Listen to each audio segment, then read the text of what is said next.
বর্তমানে জি বাংলার জনপ্রিয় ধারাবাহিক চিরদিনই তুমি যে আমার, এই ধারাবাহিকের প্রথম প্রোমো দেখে আর্য এবং অপুর বয়সের ফারাক নিয়ে বেশ অবাক হয়েছিলেন দর্শকেরা। অনেকেই মনে করেছিলেন এই ধারাবাহিকটি তেমন জনপ্রিয়তা লাভ করতে পারবে না শুধুমাত্র জুটির বয়সের এই ফারাকের জন্য। কিন্তু বয়সের এত পার্থক্য থাকা সত্ত্বেও আর্য এবং অপুর জুটি বেশ জনপ্রিয়তা পাচ্ছে। দর্শকদের এখন অধীর আগ্রহে একটাই অপেক্ষা, কবে বিয়ে হতে চলেছে আর্য এবং অপুর।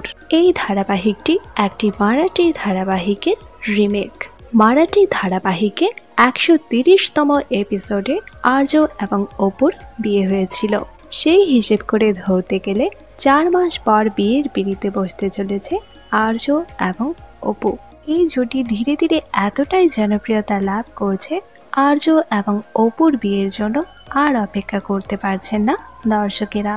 তবে বিয়ের আগে তাদের একে অপরের কাছে আসাও বেশ পছন্দ করছেন দর্শকেরা। আপনারা কারা কারা আর্য এবং অপুর বিয়ের জন্য এক্সাইটেড, নিচে অবশ্যই কমেন্ট করে জানান।